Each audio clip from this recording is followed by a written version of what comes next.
பருவம் தவறி பெய்த மழையால் பாதிக்கப்பட்ட நெல் விவசாயிகளுக்கு உரிய நிவாரணம் வழங்க வேண்டும் என்பது உள்ளிட்ட கோரிக்கைகளை வலியுறுத்தி காவேரி வைகை கிருத்துமால் குண்டாறு பாசன விவசாயிகள் கூட்டமைப்பினர் கண்டன ஆர்ப்பாட்டத்தில் ஈடுபட்டனர். விருதுநகர் மாவட்டம் திருச்சுழி அருகே நரிக்குடி விவசாய அலுவலகம் முன்பு கடந்த 2024ஆம் ஆண்டு பருவம் தவறி பெய்த மழையால் பாதிக்கப்பட்ட நெல் விவசாயிகளுக்கு தற்போது வரை உரிய நிவாரணம் வழங்கப்படாத நிலையில் அவர்களுக்கு உரிய நிவாரணம் வழங்க வலியுறுத்தியும் நரிக்குடி பகுதியில் காப்பீடு செய்த நெல் விவசாயிகளுக்கு காப்பீடு தொகை வழங்க நடவடிக்கை மேற்கொள்ள வலியுறுத்தியும் காவேரி வைகை கிருத்துமால் குண்டாறு பாசன விவசாயிகள் கூட்டமைப்பினர் கண்டன ஆர்ப்பாட்டத்தில் ஈடுபட்டனர்.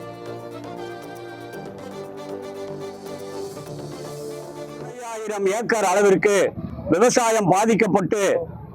காலம் தவறிய மழையினால் கையில் இருந்த பணங்களை நகைகளை அடகு வைத்து விவசாயிகள் சாகுபடி செய்து இன்றைக்கு அந்த வறட்சியால்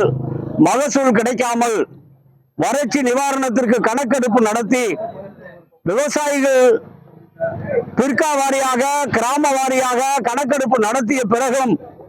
இன்றைக்கு வறட்சி நிவாரணம் வழங்குவதில் தமிழக அரசாங்கமும் விருதுநகர் மாவட்ட நிர்வாகமும் மெத்தனமாக நடந்து கொண்டிருக்கிற காரணத்தினால் விரைவாக இந்த நிவாரணத்தை வழங்க வேண்டும் என்று வலியுறுத்தி இங்கே இந்த ஆர்ப்பாட்டம் நடந்து கொண்டிருக்கிறது.